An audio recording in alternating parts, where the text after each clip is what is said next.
día de hoy nos presentamos aquí como estudiantes de la UPAEP, específicamente de las facultades de Ingeniería Aeroespacial y Mecatrónica, para presentar nuestra práctica que se titula Amplificación de un BJT, en la cual abordaremos el análisis y diseño de un circuito amplificador basado en un transistor bipolar. El objetivo de esta plática es analizar el comportamiento de un transistor BJT en una configuración de uso común, diseñando un circuito de amplificación y justificando su configuración basándonos en la recta de carga, para lo cual establecimos el punto Q, lo cual asegura que el transistor trabaje en su región activa, evitando tanto la saturación corta y permitiendo su funcionamiento estable para la amplificación de señales.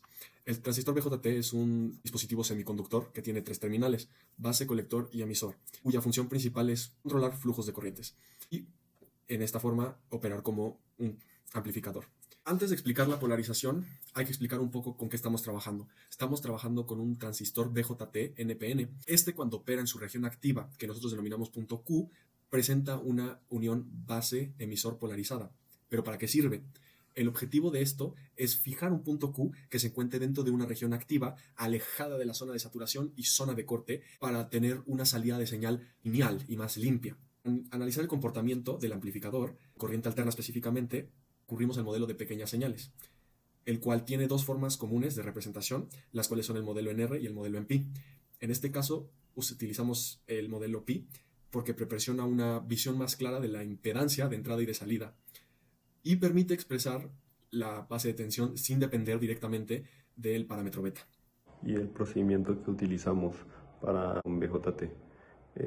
Primero, pues como lo hicimos en clase, realizamos cálculos teóricos con un voltaje un transistor común y sin transistor común, circuito, y graficamos los cálculos matemáticos, realizar el punto Q para ver también validamos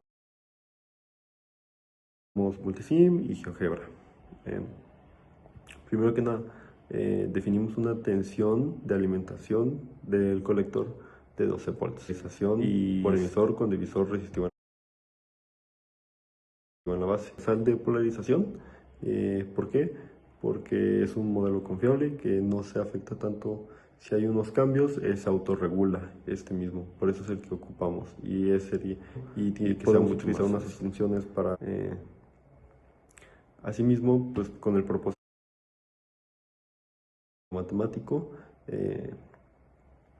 la red de polarización de la base la reemplazamos las resistencias R1 y R2, reemplazamos por el equivalente de Thevenin, que nos permite representar el divisor como una única fuente de tensión, que nuestro equivalente a la voltaje de Thevenin tenga un voltaje y que es con la resistencia. Tenemos otra asunción donde decimos que nuestro voltaje de la base y el emisor sea como nuestros transistores de silicio, adoptamos que nuestra voltaje de emisor es de 0.7 volts. Y el sistema exponencial que hay en el modelo de Everett-Morse, la relación algebraica para el diseño práctico. Y la resistencia Thevenin, relaciones del divisor resistivo. ¿Qué obtenemos? Que nuestro voltaje corriente emisor, nuestro voltaje del colector a la corriente del colector por la resistencia del colector, menos la corriente del emisor por la resistencia del emisor. Esto es como si fuera una malla, un análisis en malla. La resistencia Thevenin es igual a la resistencia 1 en paralelo con nuestros paralelos valores de resistencias. Ocupamos R1 igual a 31.9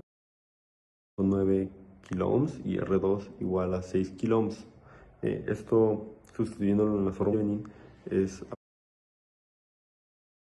aproximadamente de una potencia equivalente del orden de los 5 kilo ohms. Ya cuando los obtenemos, pues sustituimos en una ecuación que relaciona nuestra corriente del emisor con el voltaje Thevenin, específicamente esta que dice que la corriente del emisor es igual al voltaje Thevenin menos sobre la resistencia de Thevenin más 1 más V del emisor.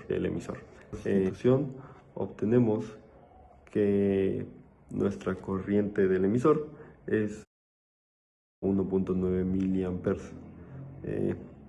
Esto es válido cuando beta es mucho mayor que 1 y pues así se considera que nuestra corriente del colector es aproximadamente igual a nuestra corriente del emisor.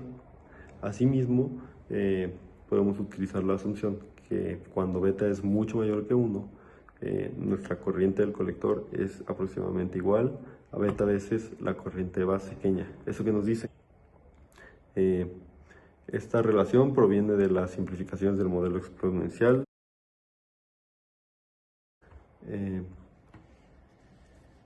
Una vez que ya tenemos determinadas las corrientes, sabiendo que nuestra corriente del colector y nuestra corriente del emisor son aproximadamente iguales y que nuestra corriente de la base es mucho menor, y aplicamos la ecuación de malla antes descrita, utilizamos los valores de la resistencia del colector igual a 2.4 kiloohms y la resistencia del emisor igual a 600 y nuestras corrientes previamente mencionadas.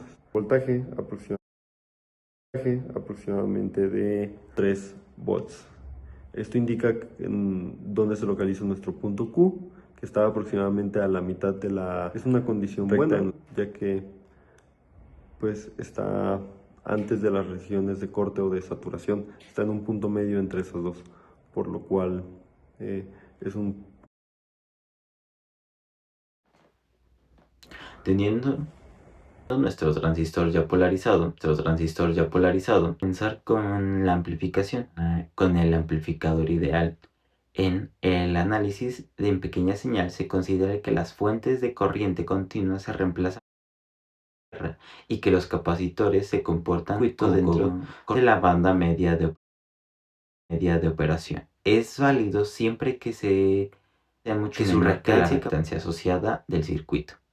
La reactancia capacitiva se calcula mediante la expresión XC igual a 1 dividido entre 2 pi por la frecuencia por la capacitancia. Esta ecuación es necesario para que su oposición externa sea suficientemente pequeña.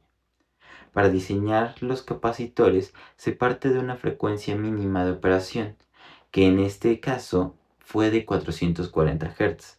A partir de esa frecuencia se impone un criterio de diseño. La resistencia capacitiva debe ser al menos entre 5 y 10 veces menor que la resistencia equivalente que ve el capacitor. Esto garantiza que el capacitor en la banda de interés. Se calcula el capacitor de entrada. Este capacitor ve la resistencia equivalente observada desde la base del transistor, que incluye la resistencia equivalente de la red de polarización en paralelo con la resistencia de entrada del transistor.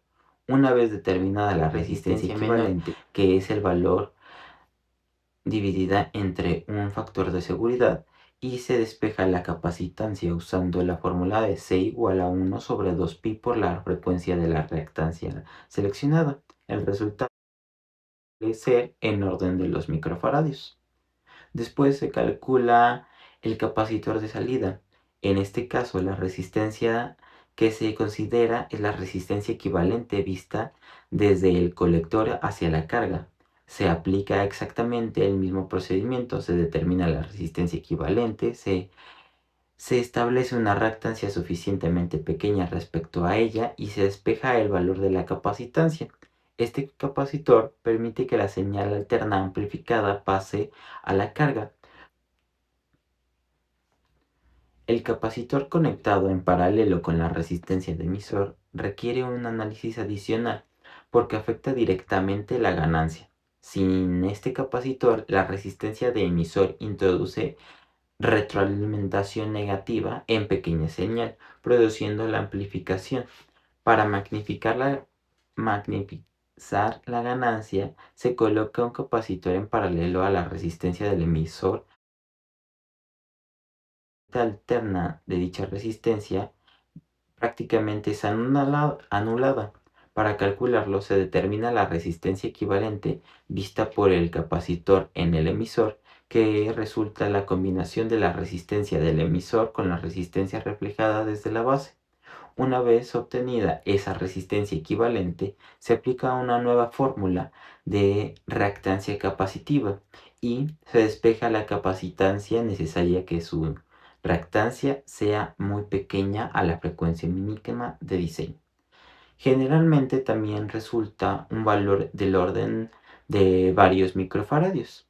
Una vez dimensionados los capacitores, se procede al cálculo de la ganancia ideal. En este modelo se utiliza la resistencia dinámica interna del transistor, llamada Re', que se obtiene dividiendo el voltaje térmico, aproximadamente 25 mV, entre la corriente del emisor. Cuando el capacitor, en paralelo con la resistencia de emisor, actúa, la ganancia de voltaje en configuración de emisor común se aproxima con la resistencia efectiva del colector dividida